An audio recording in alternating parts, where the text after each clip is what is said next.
ต่อไปนี้จะเป็นรายการสวดมนต์พระกรรมฐานของพระภิกษุสามเณรวัดพระบรมธาตุดอยสุเทพราชวรวิหารทางคลื่นสถานีวิทยุพุทธศาสนาและจริยธรรม FM 96.0 เมกะเฮิรตซ์อุปถัมภ์รายการโดยประธานมูลนิธิพระบรมธาตุดอยสุเทพโดยพระเดชพระคุณท่านเจ้าคุณหลวงพ่อพระธรรมเสนาบดีหลวงพ่อรองเจ้าคณะภาค7เชียงใหม่ลำพูนแม่ฮ่องสอน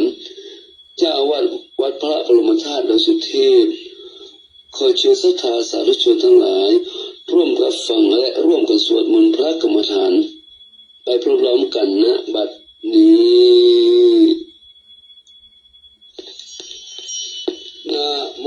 ตัสสะภะคะวะโตอะระหะโตสัมมาสัมพุทธัสสะนะโมตัสสะภะคะวะโตอะระหะโตสัมมาสัมพุทธัสสะนะโมตัสสะภะคะวะโตอะระหะโตสัมมาสัมพุทธัสสะพุทธังสารนังคัจฉามิธัมมังสารนังคัจฉามิสังฆังสารนังคัจฉามิทุติยัมปิพุทธังสารนังคัจฉามิทุติยัมปิธัมมังสารนังคัจฉามิทุติยัมปิสังฆังสารนังคัจฉามิตติยัมปิพุทธังสารนังคัจฉามิตติยัมปิธัมมังสารนังคัจฉามิตติยัมปิสังฆังสารนังคัจฉามินะโมพุทธายะนะโมธัมมายะนะโมสังฆายะอัปปะมาโนพุทโธอัปปะมาโนธัมโมอัปปะมาโนสังโฆพุทโธเมนะโตธัมโมเมนะโตสังโฆเมนะโตกัมมัฏฐานะเมนะตังกัมมัฏฐานะกายกาจานิโยเมนะโตอะหังคันเตพุทธานุสติกัมมัฏฐานังยาจามิพุทธานุสติกัมมัฏฐานังเตกามิปันเตปันติปิติอุปาจารสมาธิญาจามิอิติปิโสภะคะวะอะระหะสัมมาสัมพุทโธวิชชาจารณะสัมปันโนสุขโตโลกาวิทูมานุตตาโลปุริสัตตัมมัสสารติสัทธะเทวามนุสสานังพุทโธภะคะวะติสาวะคาโตภะคะวะตาธัมโมสันติติโกอาการิโกเอหิปัสสิโกโอปานายิโกปัจจตังเวทิตาโกวิญโยอิติสุปฏิปันโนภะคะวะโตสาวกสังโฆอุชุปฏิปันโนภะคะวะโตสาวกสังโฆยายาปฏิปันโนภะคะวะโตสาวกสังโฆสามิจิปฏิปันโนภะคะวะโตสาวกสังโฆยะติตังจัตตาริปุริสายุคานิอัตถปุริสาภุคลาอิสาภะคะวะโตสาวกสังโฆอาหุนายโยอาหุนายโยทักขินายโยอัญชลิการานิโยมานุตตารังปุญญเกตังโลกัสสาติสัพพะปะปัสสะอาการะนังกุศลสุขสัมปัฏฐัสสะจิตตาปาริโยตปานังเอตังพุทธานัสสะสานังกัจจิปานามันตะโพธิปิกานิพพานาปารามังวัฏันติพุทธานาหิปัปปะสิโตปารุปกติสัมมาโนโหติปารังวิทายันโตอนุภาวะ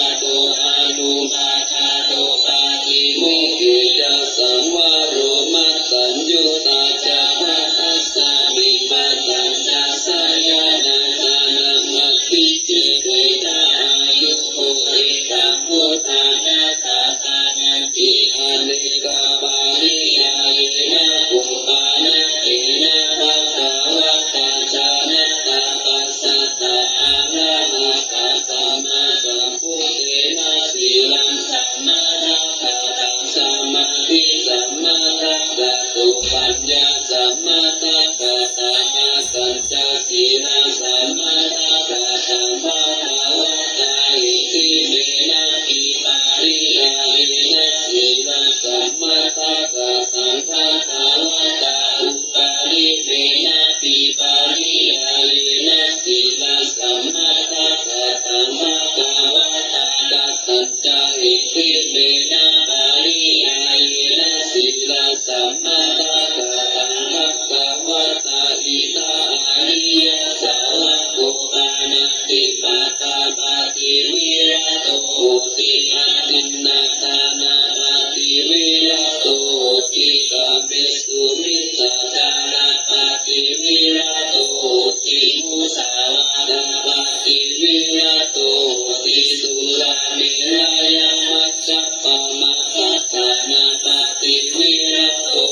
ติอิเอวะโมเหติเตนะปาริยายนะทีนะสัมมาทัสสะสัมภะคะวะตาตะทัจจาอุปาริเมนะปาริยายนะทีนะสัมมาทัสสะสัมภะคะวะตาอิทาภิกขุสีลาวะโหติปาติโมกขัสสัมวาระสัมพุตโตวิหารติอาจาระปุจจาระสัมปันโนอนุมาเตสุวัชเชสุปายาทัสสาวิตาปาทายาสิทานิสิกขาปะเตสุติเอวังโกอุปาริเนนะปาริยาเนนะสีนาสัมมาตากตังภะคะวะตาปะทัจจาสัมมาทิสัมมาทัฏฐะโตภะคะวะตาอิติเมนะปิปาริยาเนนะสัมมาทิสัมมาทัฏฐะโตภะคะวะตาอุปาริเมนะปิปาริยาเนนะสัมมาทิสัมมาทัฏฐะโตภะคะวะตาตัจจาอิทิเมนะปาริยาเนนะสัมมาทิสัมมาทัฏฐะโตภะคะวะตาตัจจาอาริยสาวกโกสักการะมานาคาริตัวนาปฏิสัมมาติงนาปฏิจิตตเสตตะตันติเอวังโคเหติเมนะปาริยาเนนะสัมมาทิสัมมาทัฏฐะโตภะคะวะตาตัจจาอุปาริเมนะปาริยาเนนะสัมมาทิสัมมาทัฏฐะโตภะคะวะตาอิทัปปิกุวิวิเทวะตาเมหิวิวิจาคุสาเนหิธรรมเมหิสาวิสักขังสาวิจารังวิเวกาชันติติสุขังปาทามังจานังอุปสัมปัชฌาวิหารติวิตากาวิจารานังอุปสัมมาทัฏฐังสัมปันสานังจิตตโสเอกุติภาวังอวิตตังนาวิจารังสมาธิสัมปิติสุขังทุติยจานังอุปสัมปัชฌาวิหารตินิติยจาวิราชาอุเบกขาโกจาวิหารติสัตโตจัสสัพพะชาโนสุขัญจาราเรนะปฏิสังเวเทติยันตังอาริยาราจิกันติอุเบกขาโกสัตติมาสุตตาวิหารติสัตติยัญจานังอุปสัมปัชฌาวิหารติทุกขสัจจะปะหานาทุกขสัจจะปะหานาอุเปวะสุมานัสสะโทมานัสสะนังอัตตังธัมมาทุกขามัสสุขังอุเบกขาสัตติปาริสุทธิจตุตังชานังอุปสัมปัชฌาวิหารติติเอวังโกอุปาริเตนะปาริยาเยนะสัมมาทิสัมมาทัฏฐะโตภะคะวะตาตัจจาปัญญสัมมาทัฏฐะภะคะวะตาอิทิเมนะปิปาริยาเยนะปัญญสัมมาทัฏฐะสัมภะคะวะตาอุปาริเมนะปิปาริยาเยนะปัญญสัมมาทัฏฐะสัมภะคะวะตาตัจจาอิทิเมนะ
มะเทวะอาสาเวหิวิมุตติสยติตังกามัสสาวะภาวะตาวะอวิชชาสาวะปัสสิตาภูปานะภควตาปารินิพพานะสามาเยอายัปสิมะวะจันทนาวิดิกาเวอามัตตายามิอุปายาธัมมัสสะสาระอัปปะมาเตนะสัมปะเทตติปัสสิตังจิตังภคว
ติสุขปฏิสังเวทิปัสสะสิสามิติสิกขาติสุขปฏิสังเวทิปัสสะสิสามิติสิกขาติจิตตสังขาระปฏิสังเวทิอัสสะสิสามิติสิกขาติจิตตสังขาระปฏิสังเวทิปัสสะสิสามิติสิกขาติปัสสัมปายังจิตตสังขาระอัสสะสิสามิติสิกขาติปัสสัมปายังจิตตสังขาระปัสสะสิสามิติสิกขาติจิตตปฏิสังเวทิอัสสะสิสามิติสิกขาติจิตตปฏิสังเวทิปัสสะสิสามิติสิกขาติอภิปาโมทายังจิตตอัสสะสิสามิติสิกขาติอภิปาโมทายังจิตตังปัสสะสิสามิติสิกขาติสัมมาทาจิตตังอัสสะสิสามิติสิกขาติสัมมาทา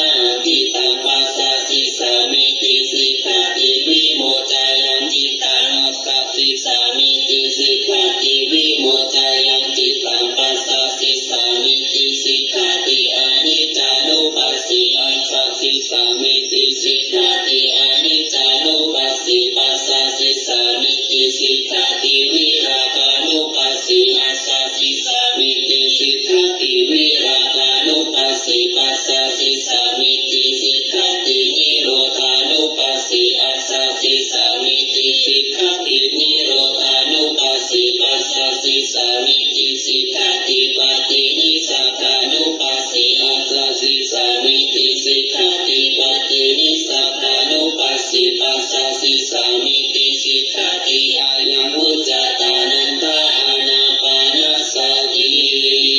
พุทธานุสติเมตัญจาอาสุขังมารานุสติอิทิมาจาตุรารักขาภิกขุภาวยศิลาวานันตาวิทาลคุณังพุทธโตนุสารังมุนิภาวยาพุทธิมาภิกขุพุทธานุสติมาทิโตสาวาสนิกิเลเสโสเอกุสัพเพนิคาติยะอาหุสุสุตาสันตโนพุทธานันจัสสะทาระโหสัพพะกาลกะเตธัมเมสัพเพสัมมาสายังมุนิสัพพะกาเลนะปุจิตวะเอกุสัพพัญญุตังกัตโตวิปัสสนาทิวิสังหิสีลาภิจารเนมิจาสุสามิเตหิสัมปันโนกัตตานาเมหินายะปุสามะกัตโตสุขันธานังอะโมฆาวาจานุจัสโสทิวิตัสสะปิโลกัสสยตานิลาวะเส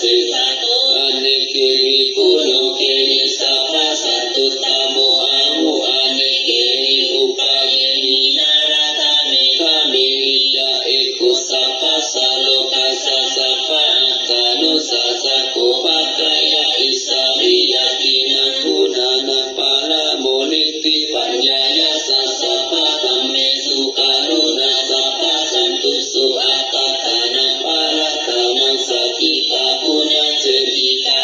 ยายะปารามิจิตวะปัญญายะตานามุตตาริอุตตาริสัพพะธัมเมสุตายายันเยจะอุตตาริทิสัมมานุปิตาวะสารุปะกายโยอาจินตายโยอาสารณยายันเยธัมมะกายเยตถาวะตติพุทธานุสติภาวะนาโย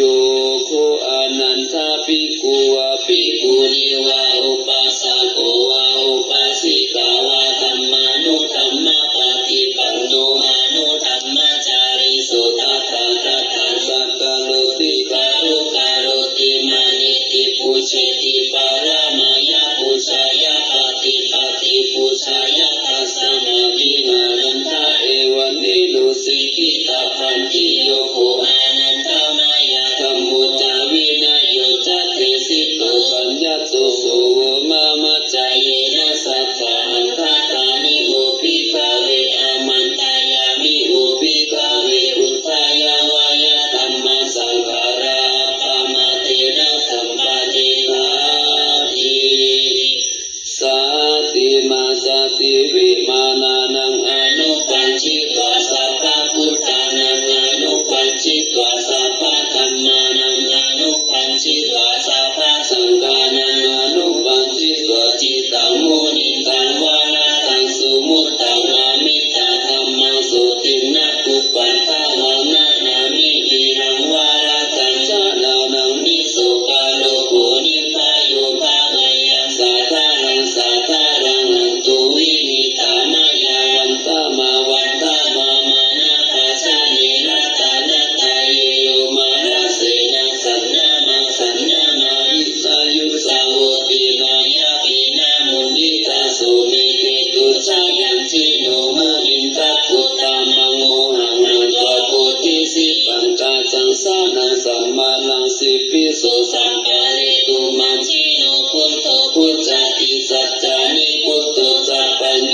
ปัตตุพุทโธสัพเตปะโพติปิพุทธังวันทาวันทามิสิลาสา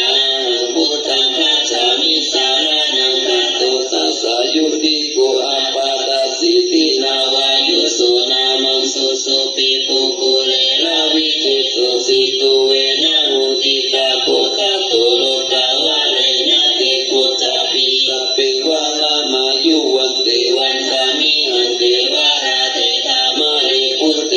จาอาคาอาเคมิเตม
สังขาราอนิจจติยตาปัญญายาปัสสติอาคานิปินทติทุกเข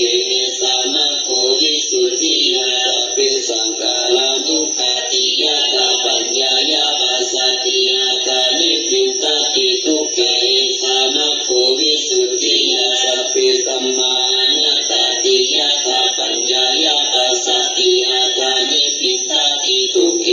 สามะโควิสุทธิยาปะกะเตมานุเสสุริสังปาราตามิโนอาคายามิตาลาปัสสติระเมวานุตตาวะติสัพพุสัมมาตัฏฐะติลัมเมธัมมานุวัตติโลเทสัญาปารามิสติอัจจุตยสุสุตตาลังธัมมังธัมมาวิปาหายาสุขภาเวทาปัญญิโตกาโนกามะธัมมาวิเวกิยตตุระมันตตระพิรติมิสยามิตวกาเมอาทิตานุปาริโยตาปายาอัตตานันจิตตเลสิกิปันติโตเยสังสัมโพธิยาเกสุสัมมาจิตตสุภาวิตานาตานาปาจิยิตตเกอนุปาทายะเยนะตาทินาสาวะสุติมันโตเตโลเกปาลินิพุตตาติ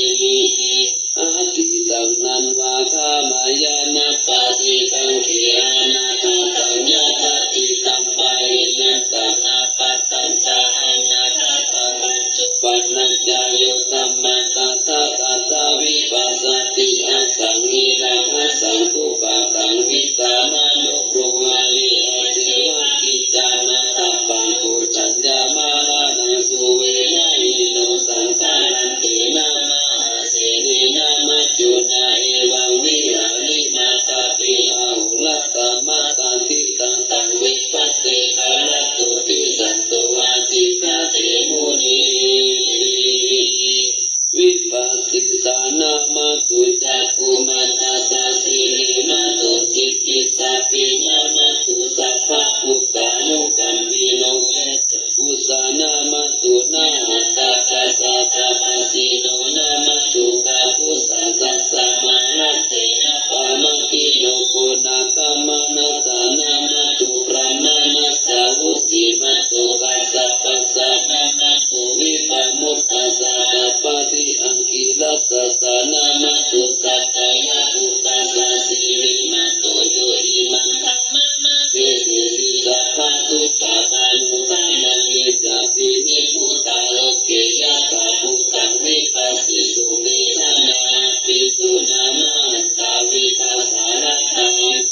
มิวิญยุตังนาภิชานามิทัตติจาอิกะปัสสามิสิกาอิเตนะทัจจาวะเจนะปัจจุโนอภิวัสตุอภิกานายัปปัสสุนานิปิดาดัสสานาสายะตะกัสสุกายาลเจนะเจสุกะปะโมจายะสังกัปปิสักกาวะเอปัจจุโนอภิวัสยะทาลานิสังกะปุเรโสชาเจนะอภิวัสยะเอวะรูปัสสัจจกิริยังกัตวะวิริยมุตตะมังวัสสะเปสินามะมิทัสสะจเตชะปาราสิโตสัจเจนะเมสะโมนะติอิสาเมสัจจะปาราติพุทธังคุสติสังฆตุธัมมานังนิจายุตถาวิริยัมปิติปัสสติพุทธังฆาจัตตาตาปาริสัมมาทุเปกขาพุทธังฆาตเปเตสัพพะทัสสินามุนีนาสัมมาทัคคาตาภาวิกาภาหุริกาตาสัมวัตันติอาภิญญายานิปานายาจาพุติยาอิตินะสัจจวะเชนะสุขิเตหุนตุสัพพะทาเอกัสสมิสัมมาเยนะโตโมคคัลลานันจักขัสสะปังคิลานิทุขิเตติสวะพุสังคิสัตตะเตสะยิเตจาตังอภินันติตวาโรคามุจิสุตังคานิเตนะสัจจวะเชนะสุติเตหุนตุสัพพะทาเอกตาธัมมาราชาภิกขิรันญินาภิกขิลิโตจุนตัตเตรินะตัญเยวะปานาเปตวานัสสะทารังสัมมุทิตวะจาอาปาตาตัมหังวุฒาสิทานาโสเอเตนะสัจจวะเชนะสุขิเตหุนตุสัพพะทาปะหินาเตจาอาปาตาเทนะนัมเปมะหิสินัมมะคะนาตาคิเลสาวะปัตตานุปัตติตัมมันตังเอเตนะสัจจวะเชนะสุขิเตหุนตุสัพพะทาปุสังฆปาริตานิติตังสัพพะโรกาวินิมุตตุสัพพะสันตา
ำเป็นกำเนิ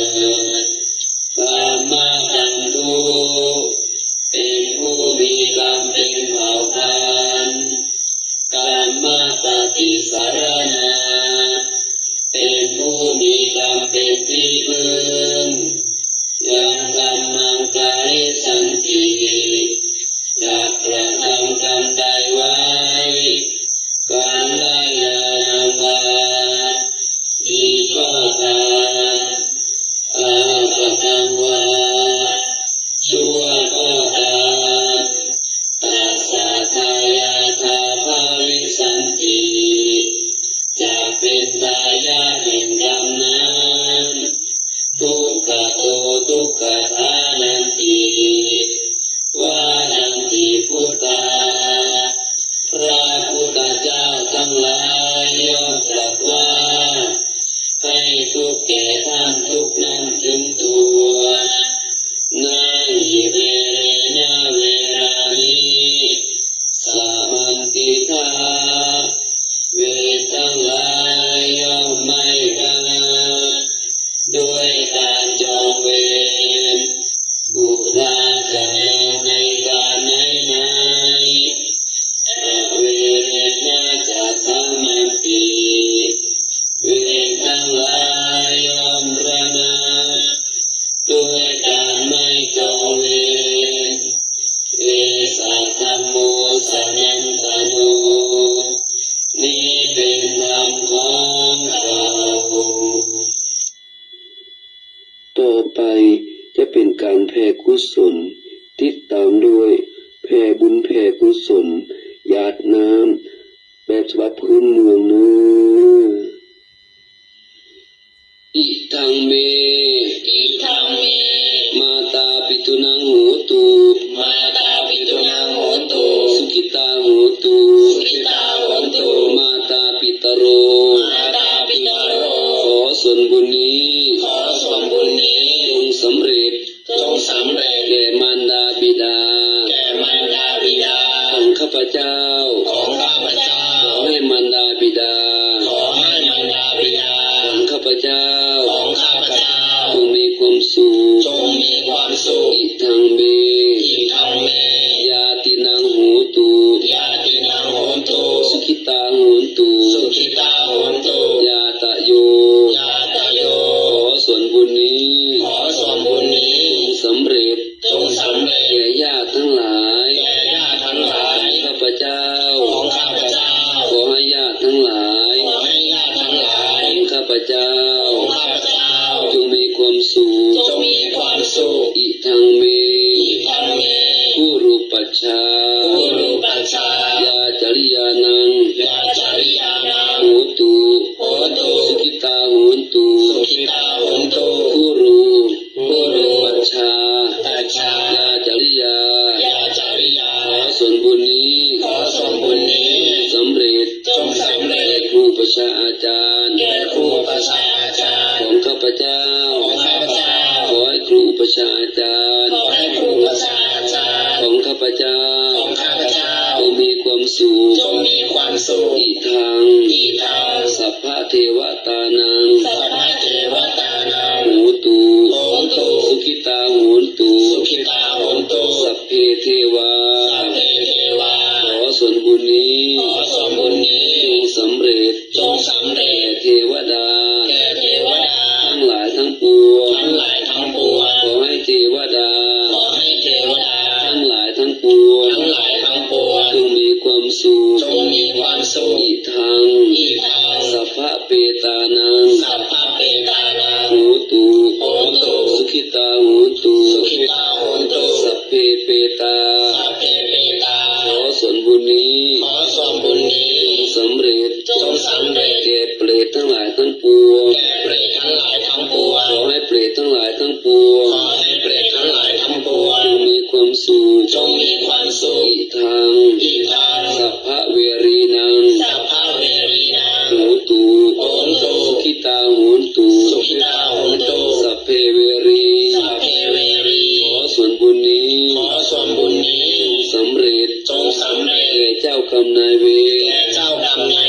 ทั้งหลายทั้งปวงขอให้เจ้าก รรมนายเวร ขอให้เจ้ากรรมนายเวร ทั้งหลายทั้งปวง ทั้งหลายทั้งปวง จงมีความสุข จงมีความสุข อิทัง อีกทาง สัพพะสัตตานัง สัพพะสัตตานัง โหตุ โหตุ สุขิตาโหตุ สุขิตาโหตุ สัพเพสัตตา สัพเพสัตตา ขอส่วนบุญนี้ ขอส่วนบุญนี้ สำเร็จ จงสำเร็จ แก่สัตว์ทั้งหลายทั้งปวง แก่สัตว์ทั้งหลายทั้งปว ข ง อให้สัตว์ทั้งหลายทั้งปว ข ง อให้สัตว์ทั้งหลายทั้งปว จ ง งมีความสุข จงมีความสุข ทั่วหน้ากันเถิด ทั่วหน้ากันเถิ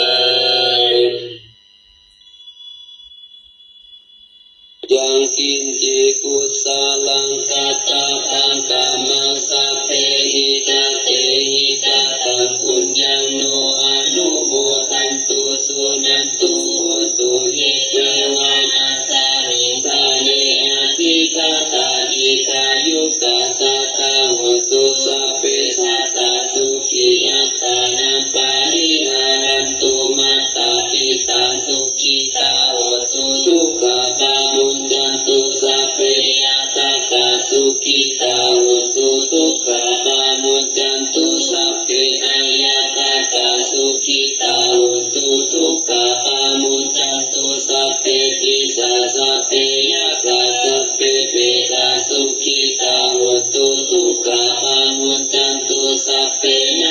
ตาสุขิตาโหตุทุกขปามุญจันตุสัพเพเทวาสุขิตาโหตุทุกขปามุญจันตุสัพเพอาจาริยุตตาสายาสุขิตาโหตุทุกขปามุญจันตุสัพพะสัมปตินังสามิจันตุ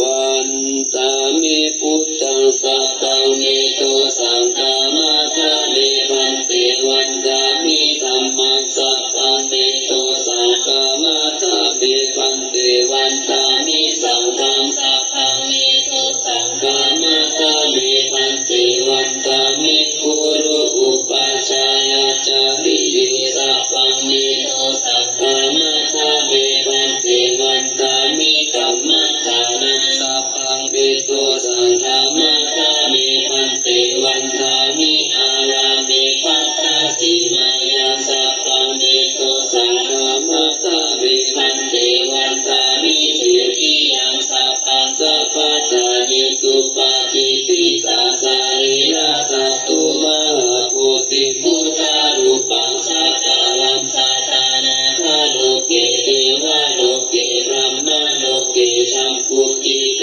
ลังกาติเปสาริลัตตาตุโยเกสัตตาตุโยอาละอันตตาตุโยติติยังกลันตาปุติจัตุลาสิติสาเสธัมมาคาเตสัพเพสัมปาทาเตติยังอาหังวันตานิสัพพะโสต่อไปจะเป็นการสักการะบูชาพระบรมธาตุโดยสุเทพ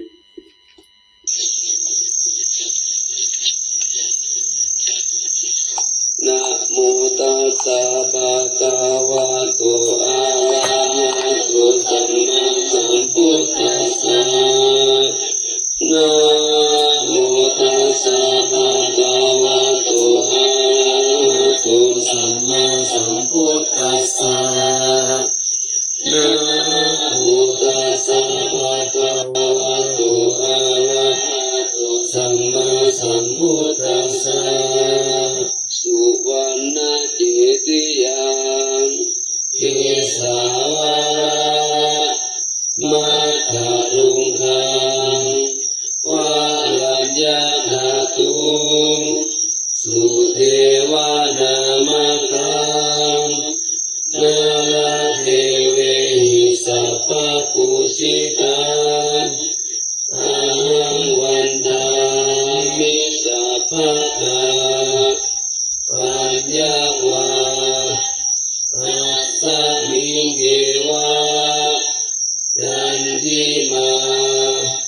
อิวะทารยังปิตาคัง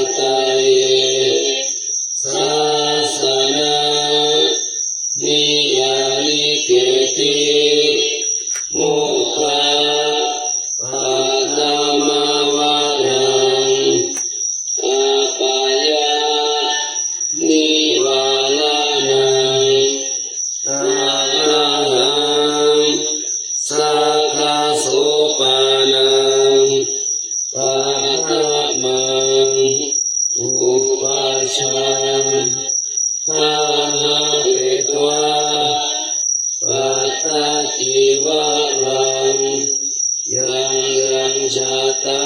งสังฆมัจเจพุทธัสสวา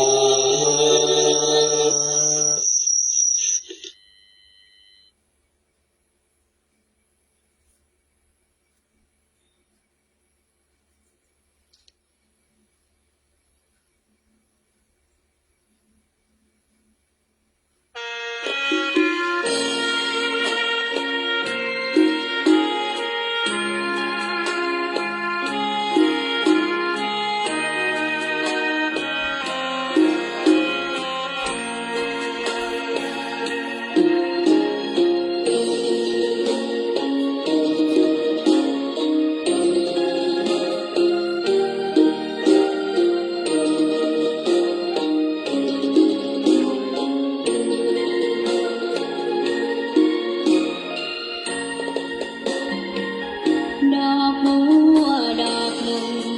พึงใจไว้เพื่อบูชาแด่องค์พระศาสดาสัมมาสัมพุทธเจ้ามีความงามเงียบไม่เปรียบเทียบเขาเทียบเราใครมองไม่งามช่างเขาแต่เจ้าก็คือดอกบัวด้วยความสัตย์ซื่อยึดถือความดีเป็นหลักใครรักไม่รักก็ไม่จงรักมองมองเมื่อโผล่พ้นน้ำก็เห็นความงามในตัวไม่ยึดติดใน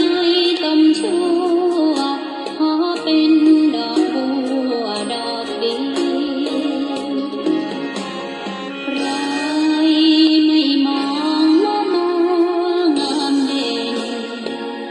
แต่บัวก็เป็นดอกบัวทุกวันอย่างนี้ไม่อยากเด่นดัง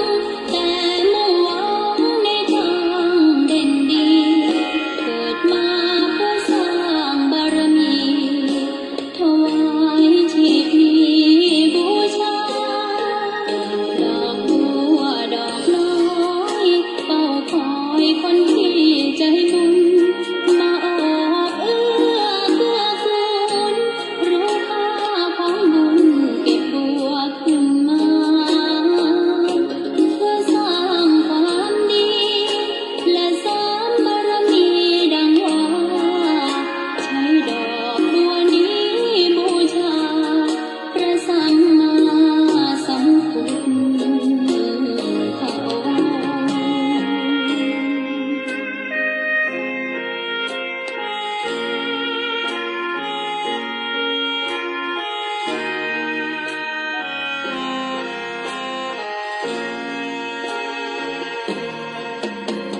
ใคร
นะโมตัสสะภะคะวะโตอะระหะโตสัมมาสัมพุทธัสสะนะโมตัสสะภะคะวะโตอะระหะโตสัมมาสัมพุทธัสสะสุวรรณเจติยังเกสาวระมัทธรุงหังวรัญญธาตุงสุเทวนามกังนระเทเวหิสัพพะปูชิตังอหังวันทามิสัพพตาปัญญาวาอัสมิงเยวะจันทิมา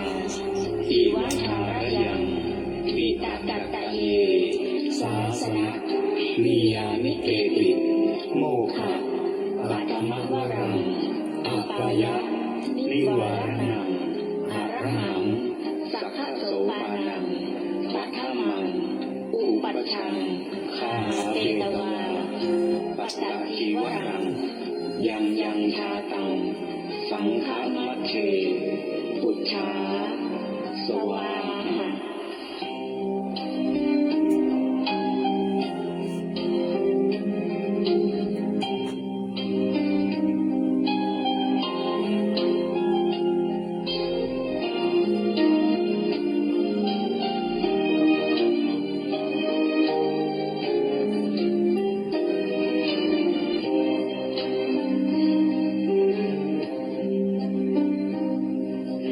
โอ้พระธาตุผู้โดยสูงลอยเสียดฟ้าสุเทพเทวาศักดิ์สิทธิ์ล้ำค่าพระเจ้าคือนาทรงโปรดเมตตาสร้างมาให้ชม บุญองค์พ่อครูบาเจ้าศรีวิชัยขอสร้างทางให้เราได้ชื่นชมพระอธิษฐานบรมเอกองค์ปฐมพระศาสดา ร่มเย็นพระสวรรค์เจดีย์แผ่บุญบารมีทั่วทั้งโลกา กราบขอพรพ่อฤาษีสุเทวาอินพรหมยมยักษ์นาคาสักการะพระเจ้าทันใจ โอ้พระธาตุผู้โดยสุเทพช่วยดลลูกหลานทุกคนผ่านพ้นโพยภัย อธิษฐานสิ่งใดจงได้ดังหมายสมใจปอง ร่มเย็นพระสวรรค์เจดีย์แผ่บุญบารมีทั่วทั้งโลกา กราบขอพรพ่อฤาษีสุเทวาอินพรหมยมยกนาคาสักการะพระเจ้าทันใจ โอ้พระธาตุผู้โดยสุเทพช่วยดลลูกหลานทุกคนผ่านพ้นโพยภัย อธิษฐานสิ่งใดจงได้ดังหมายสมใจปองร่มพระบารมีลูกนี้เกิดไว้ในคำวันล้ำค่าพระธาตุเป็นสีประเพณีเป็นสง่าบุพชาติล้วนงามตานางฟ้านครอินทร์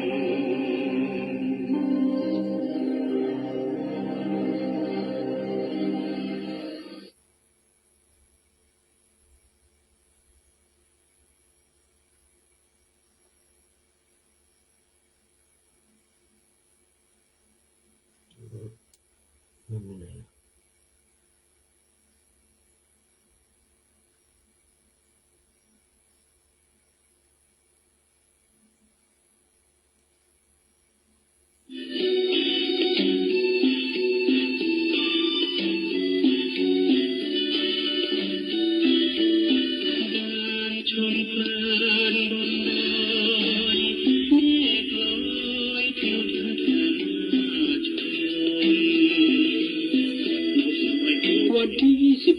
เมษายนจนถึงวันที่ 30 เมษายน 2568 นี้ขอเชิญชวนพุทธศาสนิกชนเข้าร่วมกิจกรรมฟังธรรมโต้รุ่งณบันไดนาควัดดอยสุเทพตั้งแต่เวลา 18 นาฬิกาของวันที่ 29 เมษายนไปจนถึงเวลา 6 นาฬิกาของวันที่ 30 เมษายน 2568 นี้เพื่อน้อมถวายเป็นสังฆบูชาแด่พระครูบาเจ้าศรีวิชัยนักบุญแห่งล้านนาไทยโดยพร้อมเพรียงกัน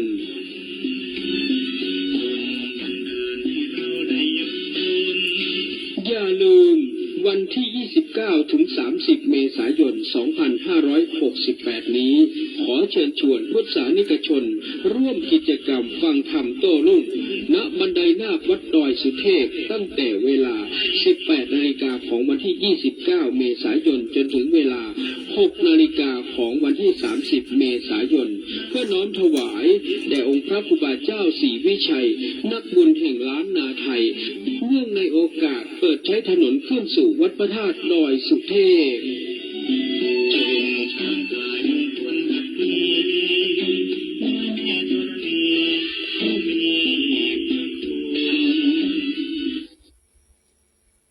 ทรัพย์ภายนอกเมื่อลาโลกก็ทิ้งไว้จะนำไปสู่โลกหน้าบ่ได้หนามีแต่กรรมที่ทำไว้นั้นนำพาเฮาจงอย่ามัวปากันประมาทเลยมันสร้างบุญและกุศลติดตนไว้ทรัพย์ภายใน7 ประการอย่าเหมือนเฉยมีศรัทธาทำความดีคุ้นเคยตัวเฉลยคือปัญญานำทางใจขอกราบถวายความเคารพแด่พระเดชพระคุณท่านเจ้าคุณหลวงพ่อพระมหาเถระนุเถระพระเจ้าคณะพระสังฆาธิการพระอธิการทุกๆองค์ทุกๆรูปขอเจริญพรนมัสการพอสถานี FM 96.0 เมกะเฮิรตซ์พ่อครูวันลบนามวงพรหมและคณะกรรมการสถานี FM 96.0 เมกะเฮิรตซ์ทุกๆคนทุกท่านและพระภิกษุสามเณรทุกรูปขอเจริญพรศรัทธาญาติโยมสาธุชนทั้งหลายที่รับฟังทางไลฟ์สดก็ดีทางสถานี FM ก็ดีวันนี้ก็ได้กลับมาพบมาประกันมาภาพเหมือนเดิมเนาะพบกันในค่ำคืนวันที่12เดือนมีนาคมหรือว่าเดือน6แม่ก็หาแม่ละกันเนาะก็สะดุ้งเดือน6พรุ่งนี้ก็เดือน6เพ็งนะเด้อวันนี้วันโกนใหญ่โกนลงโกนแต่โกนว่าพรุ่งนี้ก็เป็น6พรุ่งนี้อาตมาทำในปากกันเนอสถานญาติโยมพอดีจะไปร่วมทำบุญกับวัดบ้านดอนแก้วเป็นมีสงน้ำพระธาตุเดือน6เพ็งแล้วก็เป็นทำบุญกับก็หัวละครังตัวเนาะสถานญาติโยมพวกนี้จะไปที่หลานเนาะหลานจะมาฮับไปนอนทุกคืนก็หาว่าอย่างนี้เนาะหลานสาวจะขึ้นมาฮับ9 โมงนี่หรอที่แรกว่าจะไปตอนบ่ายพอดีเขาต้องฟังไปตั้งโรงทานตัวผมจะมีวันที่14เป็นวันที่13เป็นวันนั้นเนี่ย6เพ็งไปจะส่งน้ำพระธาตุวัดดอนแก้วนะวันนี้จะได้ล่ำลาท่านอาจารย์มุสลิมหลวงพ่อมาได้ทำวัด1 วันแม่ก็เนาะทำวัดอันวันที่24นะเนาะกับวันที่23 มะแรงทำวัดเย็นทำวัดเจ้าแล้วก็วันที่14 มะแรงก็ปีกันเนาะปีไปวันพฤหัสเนาะวันพฤหัสวันศุกร์วันเสาร์อะไรวะนะโอ้สลายญาติโยมเวลามีแล้วเนาะเดี๋ยวขอภาษาสวรรค์ให้ท่านอาจารย์อันนิสกรรมก็มีเบอร์โทรเพิ่นตัวนะอาจารย์สาธิตเพิ่นขอนี่ครับเนาะเพิ่นบอกว่าขอเจริญพรสลายญาติโยมสาธุชนทั้งหลายเชิญร่วมทำบุญสมทบทุนสร้างพระเจดีย์สุขเจริญสุขเจริญถวายไว้ในพุทธศาสนาปฏิสถานณที่พักสงฆ์สถาบันธรรมาภิวัตน์ บ้านซุปเตินตำบลซุปปาดอำเภอแม่เมาะจังหวัดลำปางท่านที่ปรารถนาจะร่วมทำบุญสามารถร่วมทำบุญได้ที่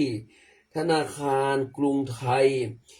ชื่อบัญชีที่พักสงฆ์สถาบันธรรมพิวัตรหมายเลขบัญชีก็536 0755318เนอะสถานญาติโยมเอาอีน้องไงดีเนาะมีขีดมีอย่างละเนาะบอกคำตรงบอกขีดเนาะ536นะ536 0755318เนอะหรือว่าท่านได้จะสนใจจะอันติดต่อสอบถามท่านอาจารย์พระอาจารย์สาธิตธีรปัญโยนะเบอร์โทรของท่านอาจารย์ก็คือ084เนอะสนะญาติโยม084 808 6223นี่โอ้เลขงามเนอะขออาจารย์นี่นะเนาะ084 808 6223เนอะสนะญาติโยมตามนี้เนอะติดต่อสอบถามท่านอาจารย์จะร่วมทำบุญจะไปร่วมด้วยการร่วมไปร่วมไปไม่ได้ก็จะโทรศัพท์ไปถามไปบอกก่อนเนาะจะโอนเข้าบัญชีการจะเนี่ยอะไรก็ติดต่อสอบถามท่านอาจารย์พระอาจารย์สาธิตธีรปัญโย084 808 6223ตามนี้เนอะเอาแล้วเนาะเอาเข้ารายการเลยเนาะเข้ารายการกราบพระกราบสติปัฏฐานวันนี้วันอย่างไงวันนี้วันพุธเนาะกำลังวัน17กะเนาะวันนี้สวดกับน้องกินหลิวดียิ่งกสิราโชคมหามงคลเนอะกราบพระก่อนเนาะอัญชลีวันทาอภิวาทอัญชลี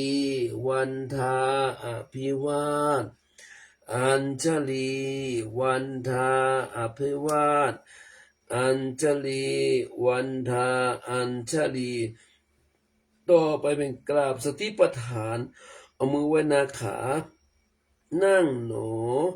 นั่งหนอนั่งหนอน้อมจิตมาที่มือขวาพลิกหนอพลิกหนอพลิกหนอต่อไปน้อมจิตมาที่มือซ้ายพลิกหนอ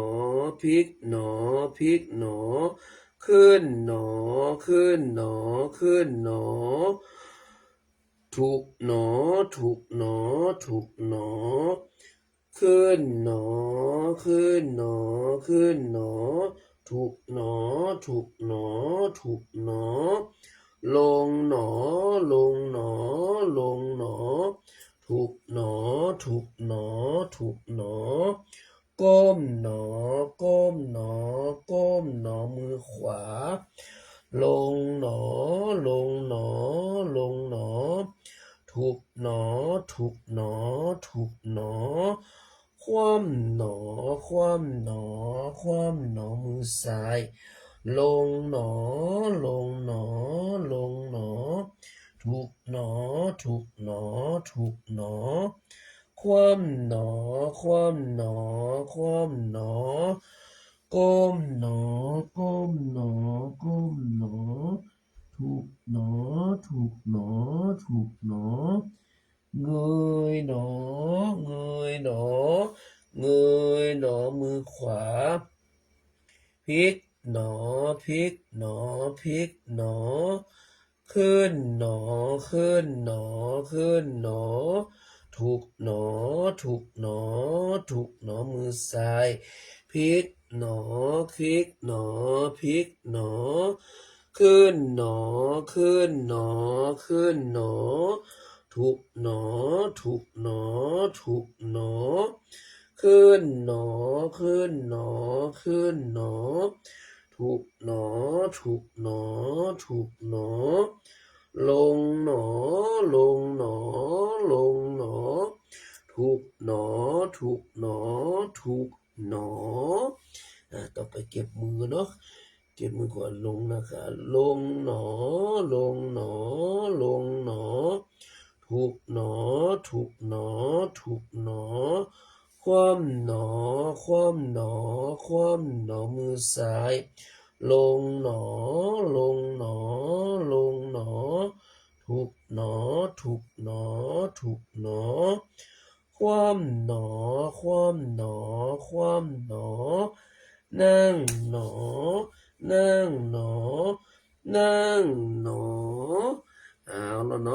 สติปัฏฐานกระจุบลงไปต่อไปเจิญจุสลายญาติโยมสาธุชนทั้งหลายร่วมกันสวดมหาจักรพรรดิกับน้องจิงหลิวเด็กหญิงกสิราโชคมหามงคลเนอ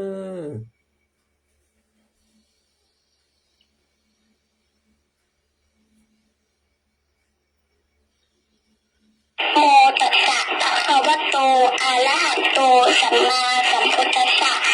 นะโมตัสสะภะคะวะโตอะระหะโตสัมมาสัมพุทธัสสะนะโมตัสสะภะคะวะโตอะระหะโตสัมมาสัมพุทธัสสะพุทธังอาราธนานังกโรมิธัมมังอาราธนานังกโรมิสังฆังอาราธนานังกโรมินะโมโพธิสัตโตอาคันติมายะอิติภควานะโมโพธิสัตโตอาคันติมายะอิติภควานะโมโพธิสัตโตอาคันติมายะอิติภควานะโมโพธิสัตโตพรหมปัญโยนะโมโพธิสัตโตพรหมปัญโยนะโมโพธิสัตโตพรหมปัญโยนะโมโพธิสัตโตวิริยะทะโรนะโมโพธิสัตโตวิริยะทะโรนะโมโพธิสัตโตวิริยะทะโรโยโทโสโมหะจิตเตนะพุทธสมิงปาปะกะโตนะยาคมัคคะเนกตังโทสังสัพพะปาปังวินาศสันตุโยโทโสโมหะจิตเตนะธรรมสมิงปาปะกะโตนะยาคมัคคะเนกตัง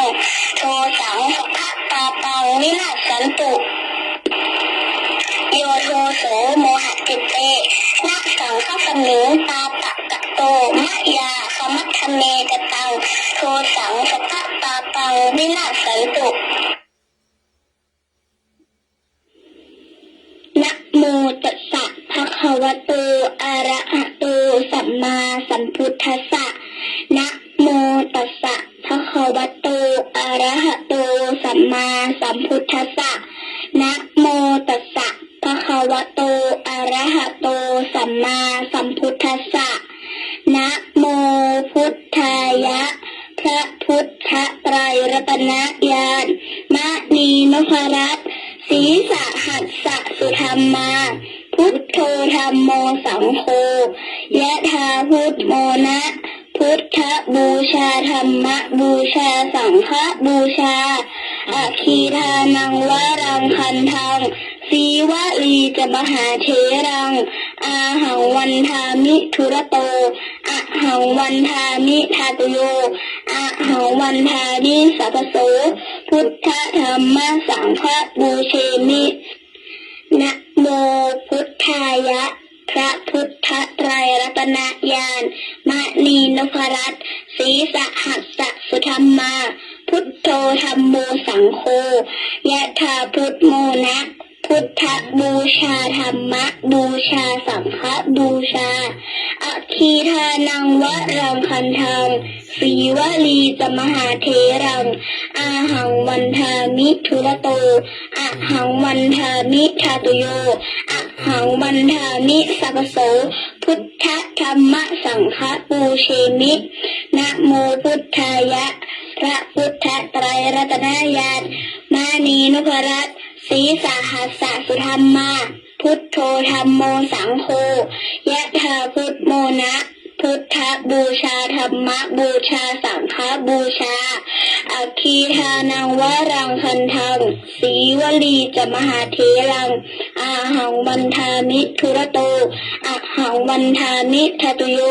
อะหังวันทามิสัพพโสพุทธธรรมสังฆปูเชมินะโมพุทธายะพระพุทธไตรรัตนญาณมณีนพรัตน์ศีสะหัสสะสุธรรมาพุทโธธัมโมสังโฆยะถาพุทโมนะพุทธบูชาธรรมบูชาสังฆบูชาอะ อัคคีทานังวรังคันทังสีวลีจะมหาเทรังอะหังวันทามิทุระโตอะหังวันทามิทัตโยอะหังวันทามิสาวโสพุทธธรรมสังฆปูเชมินะโมพุทธายะพระพุทธไตรรัตนญาณมณีนพรัตน์ศีสะหัสสะสุธรรมาพุทโธธัมโมสังโฆยะถาพุทโมนะพุทธบูชาธรรมบูชาสังฆบูชาอาคีทานังวรังคันทังสีวลีจะมหาเทรังอะหังวันทามิทุระโตอะหังวันทามิทัตโยอะหังวันทามิสหโสพุทธธรรมสังฆปูเชมินะโมพุทธายะพระพุทธไตรรัตนญาณมณีนพรัตน์ศีสะหัสสะสุธรรมาพุทโธธัมโมสังโฆยะถาพุทโมนะพุทธบูชาธรรมบูชาสังฆบูชาอัคคีทานังวรังคันทังสีวลีจะมหาเทรังอะหังวันทามิทุระโตอะหังวันทามิทัตโยอะหังวันทามิสัพพโสพุทธธรรมสังฆปูเชมินะโมพุทธายะพระพุทธไตรรัตนญาณมณีนพรัตน์ศีสะหัสสะสุธรรมาพุทโธธัมโมสังโฆยะถาพุทโมนะพุทธบูชาธรรมบูชาสังฆบูชาอัคคีทานังวรังคันทังสีวลีจะมหาเทรังอะหังวันทามิทุระโตอะหังวันทามิทัตโยอะหังวันทามิสาวโสพุทธธรรมสังฆปูเชมินะโมพุทธายะพระพุทธไตรรัตนญาณมณีนพรัตน์ศีสะหัสสะสุธรรมาพุทโธธัมโมสังโฆยะถาพุทโมนะพุทธบูชาธรรมบูชาสังฆบูชาอัคคีทานังวรังคันทังสีวลีจะมหาเทรังอาหังวันทามิทุระโตอะหังวันทามิทัตโยอะหังวันทามิสัพพโสพุทธธรรมสังฆปูเชมินะโมพุทธายะพระพุทธไตรรัตนญาณมณีนพรัตน์ศีสะหัสสะสุธรรมาพุทโธธัมโมสังโฆยะถาพุทโมนะพุทธบูชาธรรมบูชาสังฆบูชาอัคคีทานังวรังคันทังสีวลีจะมหาเทรังอาหังวันทามิทุระโตอะหังวันทามิทัตโยอะหังวันทามิสัพพโสพุทธธรรมสังฆปูเชมินะโมพุทธายะพระพุทธไตรรัตนญาณมณีนพรัตน์ศีสะหัสสะสุธรรมาพุทโธธัมโมสังโฆยะถาพุทโมนะพุทธบูชาธรรมบูชาสังฆบูชาอัคคีทานังวรังคันทังสีวลีจะมหาเทรังอะหังวันทามิทุระโตอะหังวันทามิทัตโยอะหังวันทามิสาวโสพุทธธรรมสังฆปูเชมินะโมพุทธายะพระพุทธไตรรัตนญาณมณีนพรัตน์ศีสะหัสสะสุธรรมาพุทโธธัมโมสังโฆยะถาพุทโมนะพุทธบูชาธรรมบูชาสังฆบูชาอาคีทานังวรังคันทังสีวลีจะมหาเทรังอะหังวันทามิทุระโตอะหังวันทามิทัตโยอะหังวันทามิสัพพโสพุทธธรรมสังฆปูเชมินะโมพุทธายะพระพุทธไตรรัตนญาณมณีนพรัตน์ศีสะหัสสะสุธรรมาพุ พุทโธธัมโมสังโฆยะถาพุทโมนะพุทธบูชาธัมมบูชาสังฆบูชาอัคคีทานังวะรังคันทังสีวลีจะมหาเถรังอะหังวันทามิทุรโตอะหังวันทามิทาตุโยอะหังวันทามิสัพพโสพุทธธัมมสังฆปูเชมินะโมพุทธายะพระพุทธไตรรัตนญาณมณีนพรัตน์ศีสหัสสะสุธรรมาพุทโธธัมโมสังโฆยะถาพุทโมนะพุทธบูชาธัมมบูชาสังฆบูชาอัคคีทานังวะรังคันทังสีวลีจะมหาเถรังอะหังวันทามิทุระโตอะหังวันทามิทาตุโยอะหังวันทามิสวโสพุทธธัมมสังฆปูเชมิ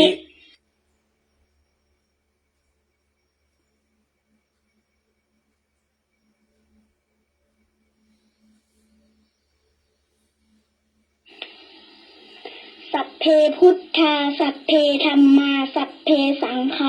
พระปัตตาปัจเจกานันจะยังพลังอรหันตานันจะเตเชนารักขังพันธามิสัพพโสสัพเพพุทธาสัพเพธัมมาสัพเพสังฆาพระปัตตาปัจเจกานันจะยังพลังอรหันตานันจะเตเชนารักขังพันธามิสัพพโสสัพเพพุทธาสัพเพธัมมาสัพเพสังฆาพระปัตตาปัจเจกานันจะยังพลังอรหันตานันจะเตเชนารักขังพันธามิสัพพโสสัพเพพุทธาสัพเพธัมมาสัพเพสังฆาพระปัตตาปัจเจกานันจะยังพลังอรหันตานันจะเตเชนารักขังพันธามิสัพพโสสัพเพพุทธาสัพเพธัมมาสัพเพสังฆาพระปัตตาปัจเจกานันจะยังพลังอรหันตานันจะเตเชนารักขังพันธามิสัพพโสพุทธังอธิฐามิธัมมังอธิฐามิสังฆังอธิฐามิเนาะสถาญาติโยมสาธุชนทั้งหลายอธิษฐานไว้ก่อนเนาะพอสวดกับน้องกิ่งเหลียวไป13จบก็เหลือไว้5จบเนาะปกติจะเหลือ4เนาะ13เนาะ3ลบ4 17ลบออก13ก็เหลือ4แต่เขาก็ต้องสวด5ไปมีให้สวด4กันเนาะ สถาญาติโยมอธิษฐานกันเด้อ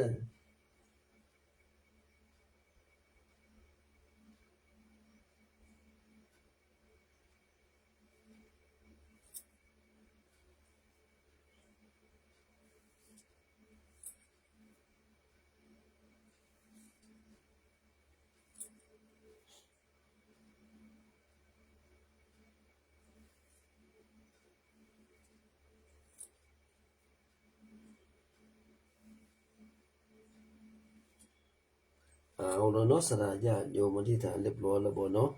อธิษฐานเรียบร้อยแล้วต่อไปจะได้ส่งคาถาเงินล้าน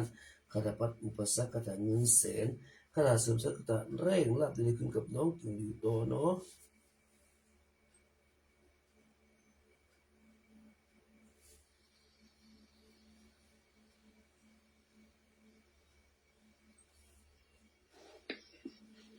นะโมตัสสะภะคะวะโต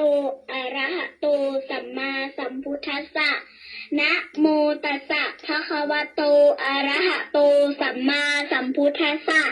นะโมตัสสะภะคะวะโตอะระหะโตสัมมาสัมพุทธัสสะ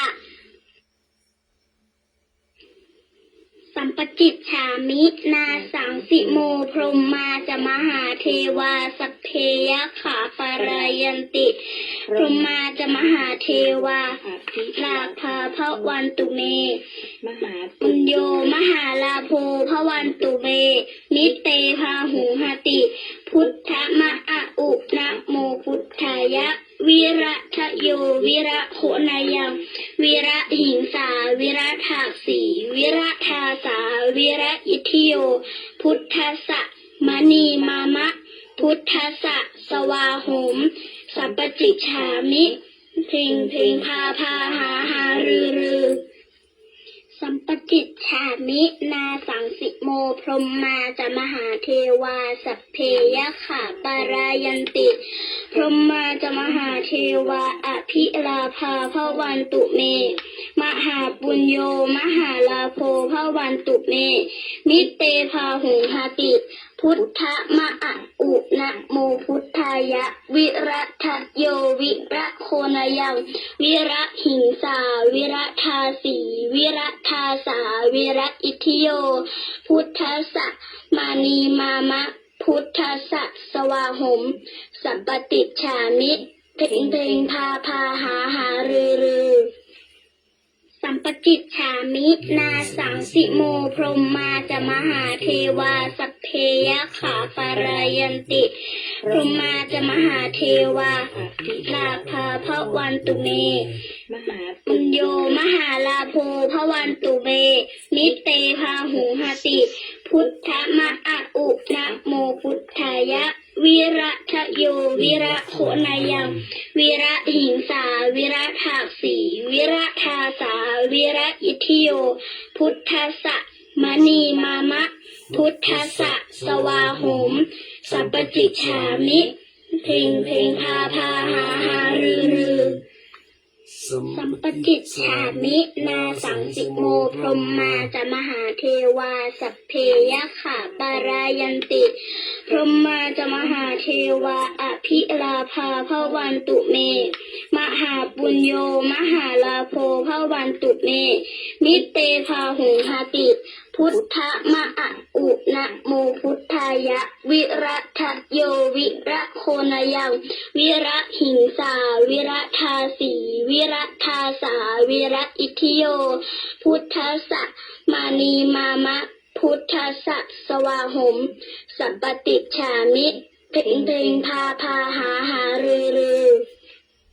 สัมปจิตฉามินาสังสิโมพรหมมาจะมหาเทวาสัพเพยะขาปารายันติพรหมมาจะมหาเทวาลาภาภวันตุเม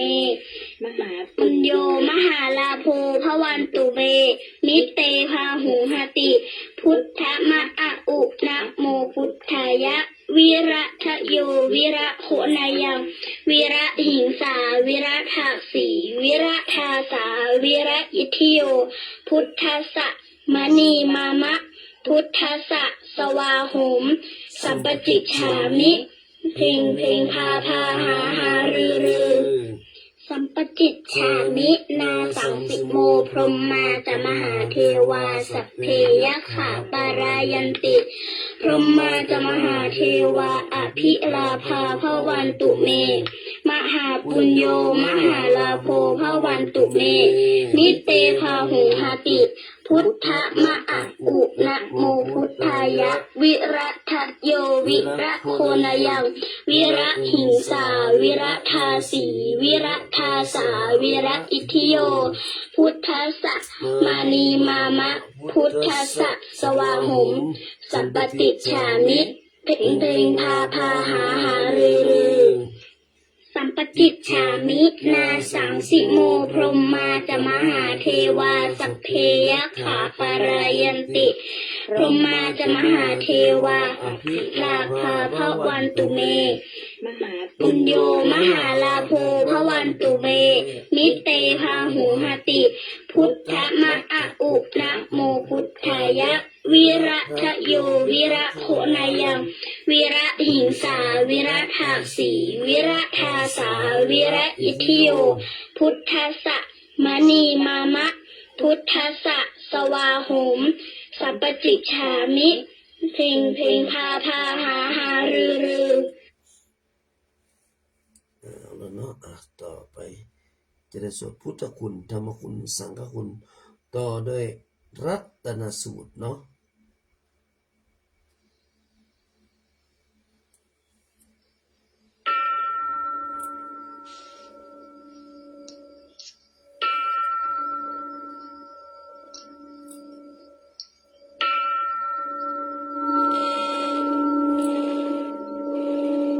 ท่านสาธุชนทั้งหลาย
ถึงโอ้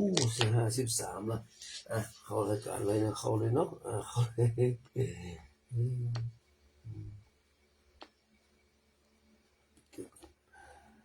ต่อไปมาฟังต่อเมื่อคืนนี้เนาะเรื่องอะไรอย่างก็คารวะธรรมเนาะบทข้อธรรมคารวะธรรมดูเจ้าก็ไปใจได้เนาะสถานญาติโยมปฏิบัติธรรมนะคารวะธรรมการปฏิบัติธรรมที่ลุ่มลึกกว่านี้ก็คือกว่าจะเป็นคารวะธรรมก็คือหลักธรรมสำหรับผู้ครองเรือนมีอยู่4อย่างด้วยกันมีอย่างพ้องก็คือข้อที่1สัจจะก็คือความจริงความจริงใจเช่นซื่อสัตย์ต่อกันบ่โกหกมุเท็จบ่อันนี้กันเนาะซื่อสัตย์สุจริตข้อที่2ธรรมะก็คือความฝึกฝนปรับปรุงตนเช่นรู้จักข่มใจควบคุมอารมณ์บังคับตนเองปรับตัวเข้ากับการกับงานและสิ่งแวดล้อมได้ดีข้อที่3ขันติทุกคนก็รู้อยู่นะขันติก็คือความอดทนอดกลั้นต่อสิ่งยั่วยุส่วนที่อย่างมาเนาะข้อที่4ก็คือจาคะคือการเสียสละคือบริจาคทั้งทรัพย์สินเงินทองแล้วก็พละกำลังมีเงินมีทองก็เอาแหงประตุประช่วยเปิ้นนี่นะเนาะคือเสียสละคือจาคะเพื่อแผ่แบ่งปันมีน้ำใจถ้า4ข้อนี้ยากขึ้นเพราะต้องมีสติมีความอดทนอดกลั้นธรรมะ4ข้อนี้ใจกับทุกคนทั้งในบ้านเฮาเองและนอกบ้านถ้าไผทำได้ก็จะมีครอบครัวและสังคมที่มีความสุขมากต้องไปว่าคารวะธรรมคารวะญาติโยมไม่แต่ทุกพระอย่างก็ได้ใจได้เนาะว่าข้อธรรมคารวะธรรมการปฏิบัติธรรมที่ลุ่มลึกกว่านี้เป็นหลักธรรมของผู้ครองเรือนที่ตั้งใจมั่นคงนักเรียกว่าอุบาสกถ้าเป็นแม่หญิงก็เรียกว่าอุบาสิกาทั้ง2คำนี้แปลว่าผู้นั่งใกล้พระรัตนตรัยคนใกล้ชิดพระศาสนาหรือผู้ที่แสดงตนเป็นคนนับถือพระพุทธศาสนาโดยประกาศถึงพระรัตนตรัยเป็นสรณะหลักธรรมนี้เป็นคุณสมบัติของอุบาสกอุบาสิกามี5ข้อด้วยกัน5ข้อมีอย่างพ้องข้อที่1มีศรัทธาก่อนมีความศรัทธามั่นคงในพระรัตนตรัยคือพระพุทธพระธรรมและพระสงฆ์อย่างพูดว่าธรรมนาววังที่ท่านอาจารย์พระครูที่สอนอูกับนานเนี่ยเนาะแล้วก็พุทโธเมนะโธพระพุทธเจ้าเป็นที่พึ่งอันประเสริฐของข้าพเจ้าธัมโมเมนะโธพระธรรมเป็นที่พึ่งอันประเสริฐของข้าพเจ้าสังโฆเมนะโธพระสงฆ์เป็นที่พึ่งอันประเสริฐของข้าพเจ้าข้อที่2มีศีลบริสุทธิ์อาจจะเป็นศีล5หรือศีล8ก็ได้ข้อ3บ่ถือมงคลตื่นข่าวเจือกรรมบ่เจือมงคลเจือกรรมทำดีได้ดีทำชั่วได้ชั่วข้อ4บ่แสวงหาเขตบุญนอกหลักพระพุทธศาสนาข้อนี้บ่ได้หมายถึงห้ามทำบุญกับศาสนาอื่นแต่ว่าบ่จำเป็นต้องถึงขั้นไปแสวงหาข้อที่5เดี๋ยวพอเวลาก่อนเด้อได้กินเวลาอาจารย์ประสิทธิ์เนาะโอ้สระจะจมเหลือนาทีเดียวเอาข้อที่5จะได้จำได้ง่ายเนาะแต่วันพรุ่งนี้วันคืนนี้อาจจะได้เจอกันเด้อบอกไว้ก่อนก็ว่าไปวันอาจารย์มหาประสิทธิ์ได้ก็ได้เปิดเทปเพื่อนอาจารย์ประสิทธิ์เนาะข้อ5ขวนขวายในการอุปถัมภ์บำรุงพระพุทธศาสนาการปฏิบัติธรรมที่ลุ่มลึกนักขึ้น แหมสำหรับครองเรือนซึ่งบ่ได้ยากเกินไปคือการละเว้นความชั่วทำบดีที่เรียกว่าอากุศลกรรมอกุศลและทำและฮือทำดีหรือเรียกว่าทำกุศลเป็นสิ่งที่แปลกคือเป็นสิ่งเดียวนั่นคือเมื่อใดที่เฮาละเว้นการทำชั่วเมื่อนั้นในพระศาสนาถือว่าเป็นการทำดีหรือกล่าวแห่งแบบหนึ่งก็ได้ว่าเมื่อเฮาละเว้นอกุศลนั้นก็คือเป็นการทำกุศลแล้วเอาละหมดเวลาหมดแต่กับนี้48 58กันเอาไป48เลยต่อไปจะได้แผ่เมตตาเนาะแผ่เมตตาตัวเฮาก่อนแล้วแผ่เมตตาแก่สรรพสัตว์ต่อไปเด้ออาหังสุกิโตโหเมขอข้าพเจ้าจงมีความสุขอาหังนิทุกโขโหเมขอข้าพเจ้าปราศจากความทุกข์อาหังอเวนโรโหเมขอข้าพเจ้าจงปราศจากเวรอาหังอัพยาปโชโหเมขอข้าพเจ้าจงปราศจากอุปสรรคอันตรายทั้งหลายทั้งปวงอาหังอนิโคโหเมขอข้าพเจ้าจงปราศจากความทุกข์กายทุกข์ใจสุขีอัตตนังปริหะราเมขอข้าพเจ้าจงมีแต่ความสุขกายสุขใจรักษาตนให้พ้นจากทุกข์ภัยทั้งหมดทั้งสิ้นเถิด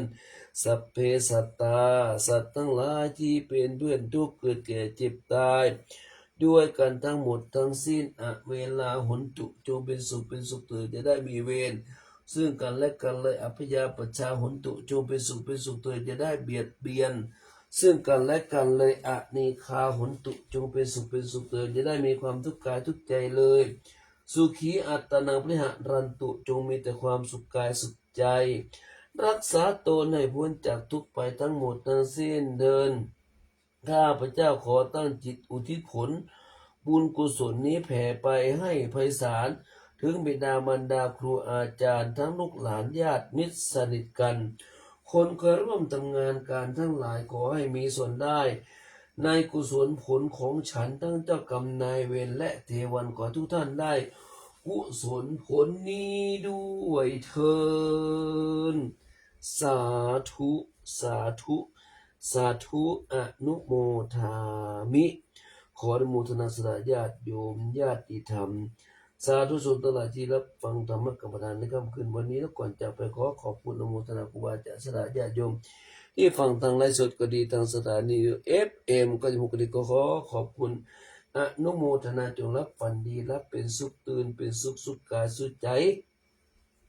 สัพพพุทธานุภาเวนะสัพพะธัมมานุภาเวนะสัพพะสังฆานุภาเวนะสัทธาสุธีพวันตุเตจัตตารโอธรรมวัตันติอายุวันโนสุขังพลังมีโชคมีใจแคล้วคลาดปลอดภัยอันตรายทั้งหลายทั้งปวงอยู่เย็นเป็นสุขร่างกายสมบูรณ์แข็งแรงหิมากล้าขึ้นกล้าขายทำการทำงานอันใดขอการกุ่งรุ่งเรืองจงเจริญไปด้วยจตุรพิธรรมประเสริฐทั้ง4ประการคือมีอายุวันนะสุขะพละปฏิภาณธรรมสารสมบัติมาปรารถนาสิ่งหนึ่งประการใดขอสมความมุ่งมา่ปรารถนาสิ่งนั้นด้วยเทินขอจะเริญพรรับดีฝันดีราตรีสวัสดิ์ทุกคนทุกท่านทุกตนทุกองค์เนอสาธุอนุโมทนาสาธุท่านอาจารย์มาประสิทธิ์ประสาธิโกที่ได้เกาะสัญญาณจากไลฟ์สดเก็บพ่อแม่พี่น้องศรัทธาญาติโยมได้ฟังได้สวดนั้นทางสถานี96เนาะอนุโมทนาสาธุเนออาจารย์มาประชิดผู้นี้ไม่ได้ออกรายการอาจารย์เนอะแนวเนาะผู้นี้นะจะต้องไปบ้านเกิดเมืองนอนพวกลำปางพวกวัดดอนแก้วเพิ่นส่งน้ำพระธาตุเพิ่นได้นิมนต์ไปเนาะแล้วก็ลงไปก็ตาลหอระฆังที่อาตมาได้ไปวางศิลาฤกษ์ได้เพิ่นเต็มได้ไปตัวแทนไปเนาะเอาชื่อบ่ได้เนี่ยชื่อก็อยู่หันที่หันต้นวนพระครูต้องมานะพระครูมาบ่ได้นะเพิ่นเนาะชื่อพระครูขึ้นในต้นวนนี่ต้องอันอย่างก็ขอไม่สักคำหน่อยเนาะวันนี้มาไปก็ไป ไปก็ไปหลานจะมาฮับเนาะแต่ตอนตอนนี้ตอนยังอาจจะไม่ได้ไลฟ์สดเนื่องสถานญาติโยมที่ชอบดูไลฟ์สดสวดธรรมะเย็นธรรมะเจ้าไม่ได้ถ่ายเนาะเขาต้องไปพูดก่อนอุสระไปกรรมเนาะเดี๋ยวปฏิบัติลืมบ้านเกิดเมื่อนอนเนี่ยหมดเนาะอนุโมทนาตามพระสวดที่ก่อนเนาะอันนี้อย่างนี้โยมอย่างนี้วันละพาวันพระอีกชันทิพย์อีกก็ถ้าว่าอ่านพี่ก็ขอสุมาเด้อแม่นก็เนาะวันพระวันพาจันทิพย์อย่าก็รักคนรักเมียคนรักเมียรักแต่เขารักแต่เด้ออ๋อน้องนันก็มาก็2 วันแล้วน้องนันมาน้องธวัฒน์ก็มาวันนี้ก็มาพี่กับน้องเด็กก็สนับสนุนกันเนาะเขาก็ตื่นขาดเดี๋ยวผมไม่ได้พอทั้งไลฟ์สดฟังวิทยุมันไปได้หมดอย่างเนาะไปหันไปนี่เปิดนะฮะไปไหนก็ได้แต่อันนี้ก็เปิดไลฟ์สดจะได้หันเดียวท่าทางลีลาของเปิดนะท่าทางลีลาน้องน่ะเนาะอะไรอย่างเงี้ยโอ้โพโซลีต่างประเทศก็อย่างนี้เนาะเป็นก้อนดีกว่าเป็นก้อนดีกว่าเป็นก้อนดีกว่าเนาะเป็นก้อนโพโซลีอย่ากันเนาะสาธุเนอโอ้วันนี้มีปูปานแล้วก็ไปปูปานจันเป่งไม่จันเป่งก็เนาะจันเป่งแม่ทอนลุงทูลแล้วนะวันนี้มีใครนะโอเคได้ก็นะที่เน้นสถานีก็16เลยเนาะวันนี้อย่างมันอ่านเป็นอย่างเชษสุดาพรหมจันทร์โอ้สาธุมาใหม่เนาะเชษสุดาพรหมจันทร์ปูปานกับพระกำกีปินันโอมเนาะปินันโอชื่อชอบกินกุศลเนาะมันมีใครแล้วเนาะรับดีฝันดีเนอะรับขอฝันเงินหมื่นตื่นแล้วมือมันหายกลายเป็นเงินแสนเงินล้านเนอะอายุวันโนสุขังปะลัง